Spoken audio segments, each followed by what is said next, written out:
So I was thinking, about how dating changes as you get older. And it's funny how it goes back and forth, how it goes from being easy to hard and back to easy again. And so I've been single my entire adult life, or for large chunks of every part of my life. Few relationships here and there, but for the most part, I've been on the market for a long time.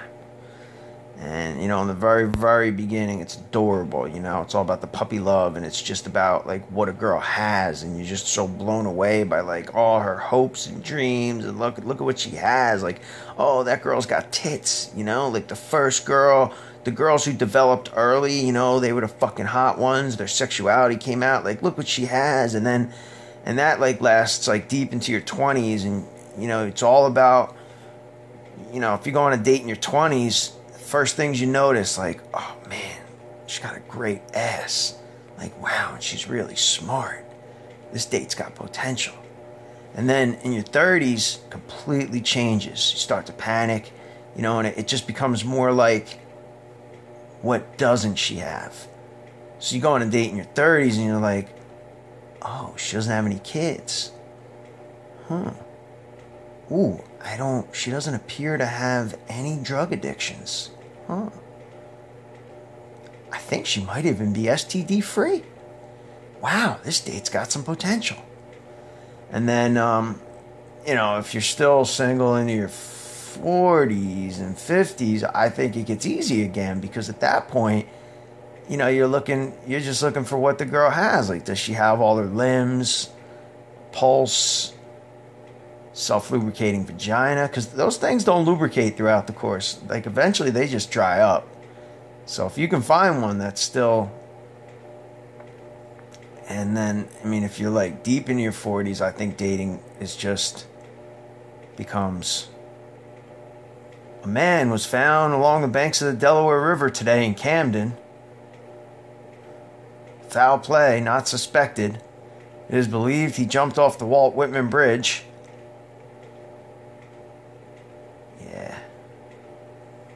I know. I know what you guys are thinking. That's not...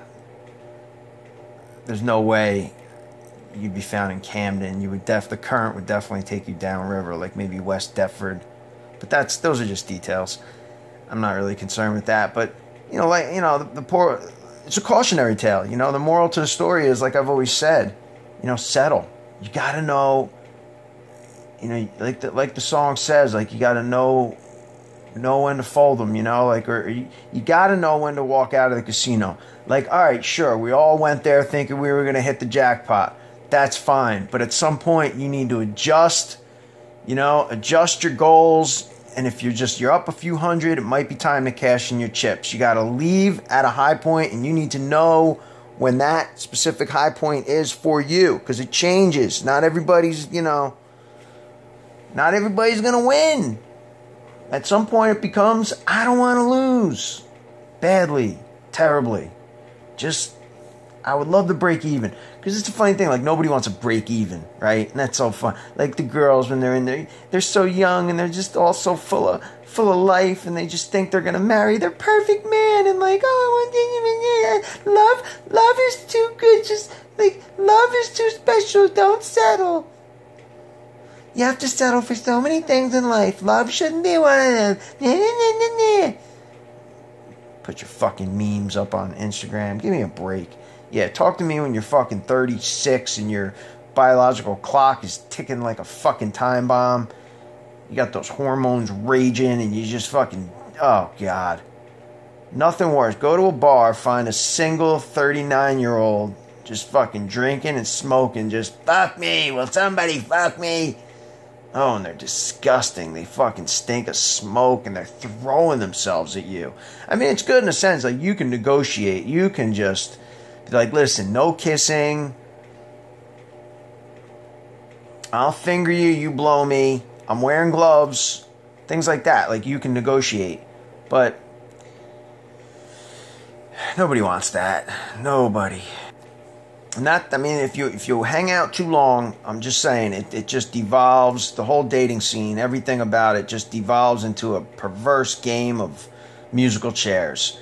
And you're just, you're desperate for a seat, and you know the music's about to stop, and then the music does stop, and you still don't have a seat. And then if you're still hanging around, like, and then eventually they come and they take the chairs away, they turn the lights off, you get locked inside, you're like, hello, I'm still in here.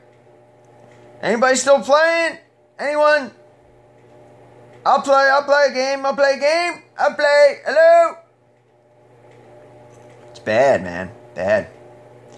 I mean, it's worse if you're a woman. I mean, I always can just, like, find some solace in that. The fact that I'm not a woman. Being a woman in the same situation I'm in right now, oh my God. It's not even enough, like, jumping, you gotta jump off the Commodore Barry at that point. It's a higher bridge. But people don't know that. People aren't aware, but it's a much higher bridge. You get more time to think about it on the way down. And that really, you should do that if you're a woman, because if you know, like, you actually have some biology inside of you, some chemicals telling you to settle. Like a man, we can make them. It's not an unforgivable offense. Like, it's understandable for us. Like, we hang around. We thought, Richard Gere was doing very well. I thought, I was going to age gracefully, get distinguished. I really thought society was on my side. I don't know how I ended up. Well, of course I know how. Money. Gotta have money. But then, the people who are single, they make their little self-soothing rationalizations. They always make excuses like, man, if only I had money. Sitting in the bar, drinking their worries away. And they're always like, man, if I had money, that's what them bitches want. The jingle. You gotta have a little cash, otherwise. Yeah, I mean, you ain't wrong. But, like, let's not latch on to that one truism. Like, yes, it's a big factor, sure. But, sense of humor, personality, all your teeth. I mean, there's other things that the women are looking for. And it's not just money. But, then again, it is the great equalizer. I mean, women are looking for a lot, but without the money, they're not looking at all. It's amazing how women will just, in their heads, they'll just conveniently, look past so many flaws. Oh, here I am. I'm doing it. I'm no better than them. No better than the guys in the fucking bar. I'm just sober. It's the only difference. But it is fucking true. If you have the money, they'll look past so much. Like, oh, well, his dick's not that big, but his wallet's pretty fat. Like, like, they don't talk like that. I don't know how they talk. I know how they look. I see them on the internet. Women. A lot of them are very attractive. Even in HD. Gonzo porn, I prefer. I don't even know what it is, but it seems like I find a lot in that category. And then there was the one time I accidentally clicked on gay porn. No, she-males. Yeah. Whew. It's like the worst hour of my life, I tell you. Oh, fuck.